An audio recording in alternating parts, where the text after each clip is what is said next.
Hello and welcome back to the Kerbal Space program. My name is WWEdeadman, but you already know that.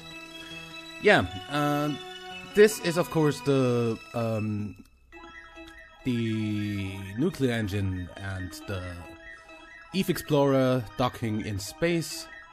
You saw those two launched in the live stream, or in the recording of the live stream, which is the episode before this, I guess.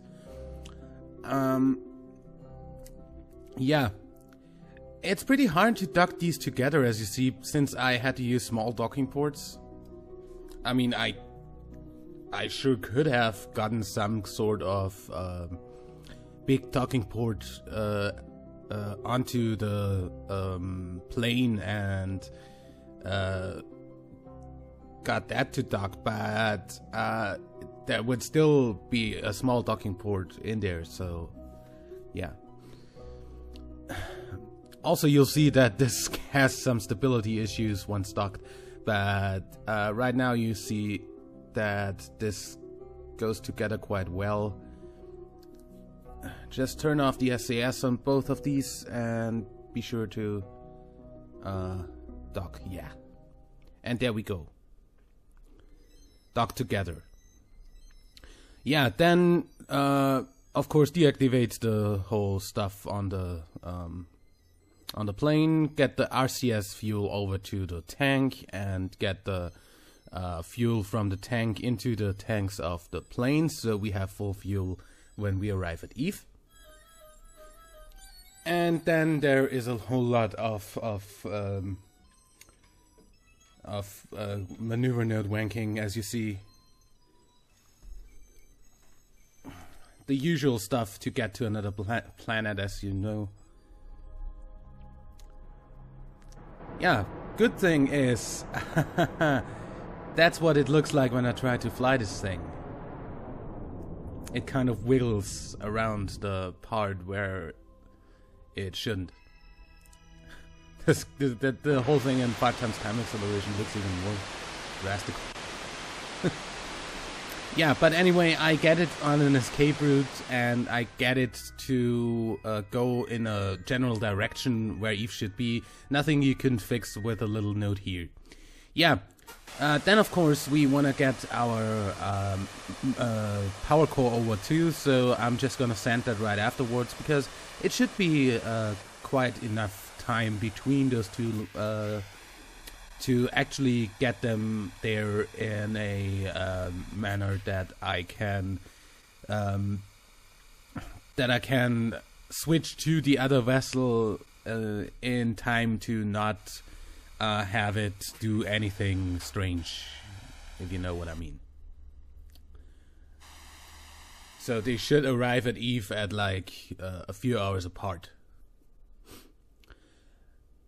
So we get this into orbit. This is pretty easy, by the way. That worked really, really well. I had more than enough fuel to go after that. I ended up decoupling that thing as it is and let that fall back to Kerbal.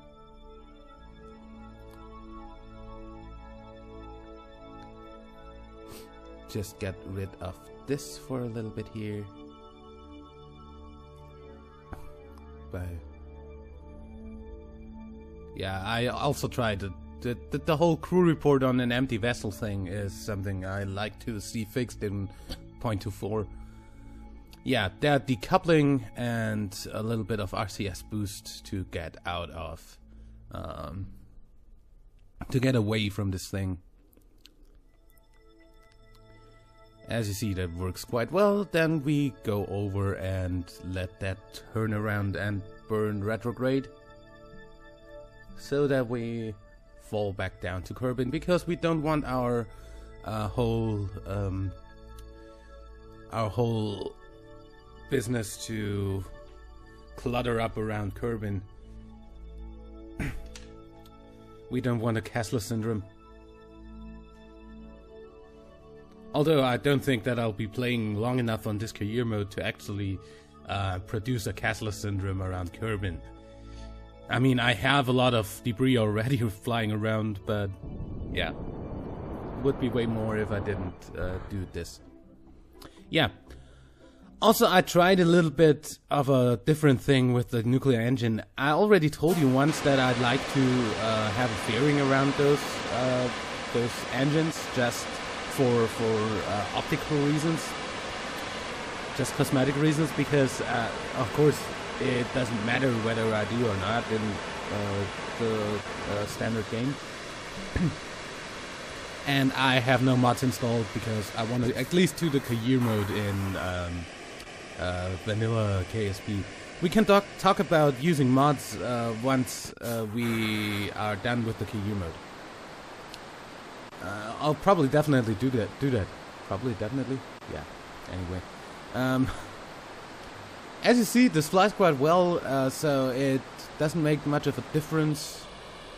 And as long as it doesn't make a difference on the bad side, then I am totally fine with this doing what it does.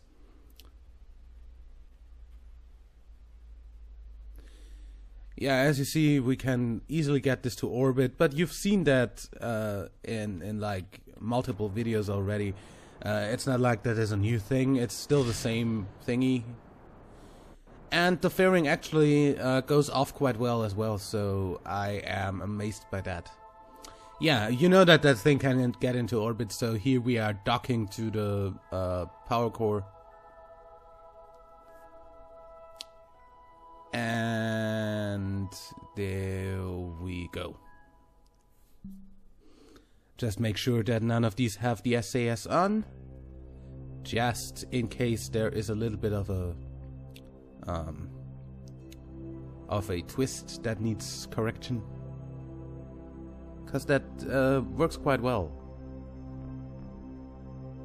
And boom. Yeah. So as I said, we sent this right away after the Eve Explorer.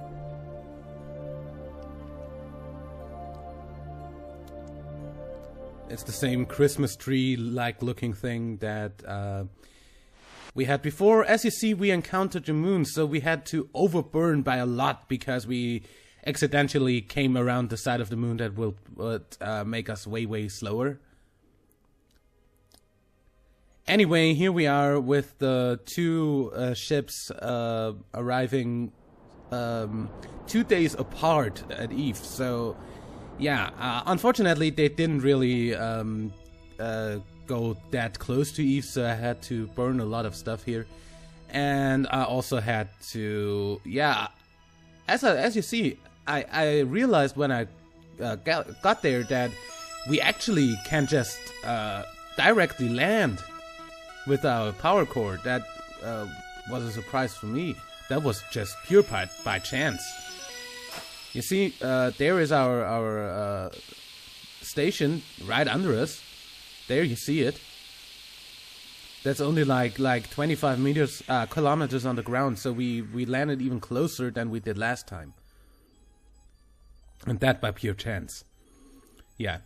You of course seeing this in like 5 or 10 times time acceleration, I don't know right now, but it was a very long fall down on those parachutes because of Eve's thick atmosphere. Yeah, they are trying balancing out the RCS so that we don't have the whole business of being at an angle to the ground, because I don't want to fall over. In the end, that does a little bit of the balancing itself, and also I just use the RCS for the rest of the balancing. Yeah. Turn on the lights so you can see a bit more. Turn them off on the wheels though, because those are way too bright. And there we go. And then we get out the wheels and get in the legs, and we stand on the wheels, brakes on. Yeah. Light out, and then we can go over to our base, but that's something for the next episode. Because, yeah, I just didn't fit it into this one. Actually, I would have fit it probably, but anyway.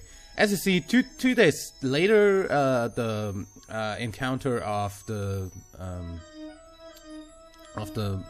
Eve Explorer happens right here, and we also need to do a little correction burn here. Also, we do a little bit of science up here, of course, and also let our Kerbal do an EVA. As you see, the whole business with the shaking is still in there. Yeah.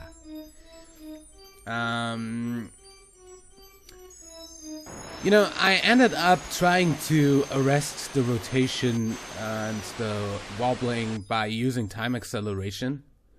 Usually that works quite well. Unfortunately, I timed it wrong and ended up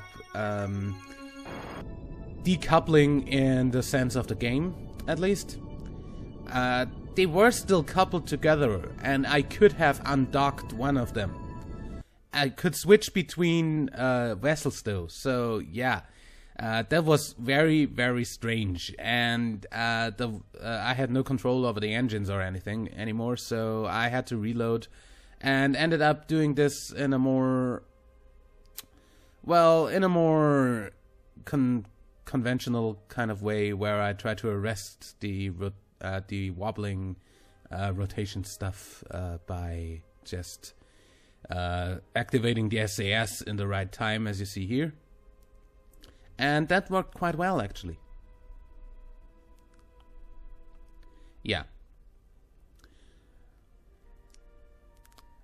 And yeah, after burning down, I guess I forgot to delete a scene here. Well, now it's staying in. Yeah, that was a little bit of a long thing here. Yeah, anyway. As you see, we burned that down, and we have time to do a little science here, since that got reset also when I reloaded. So here we have the science. We, of course, use each science vessel once and reset the copy, because then we can just use the second copy when we're near Eve, and anything that doesn't work outside of an atmosphere while we're in Eve's atmosphere, upper atmosphere, and flying at Eve, I guess. And then we land at the base and dock to that and reset all of that and get the science over to the laboratory. Yeah, also we go out and do an EVA report, get back in. Also take, of course, the crew report and put it back in, so we have room for a second crew report when we're near Eve. Don't really need to use the crew report, since we already did those with the other ship. But anyway, like and favorite if you enjoyed, subscribe for more, and until next time, I'm WWEdeadman. Bye!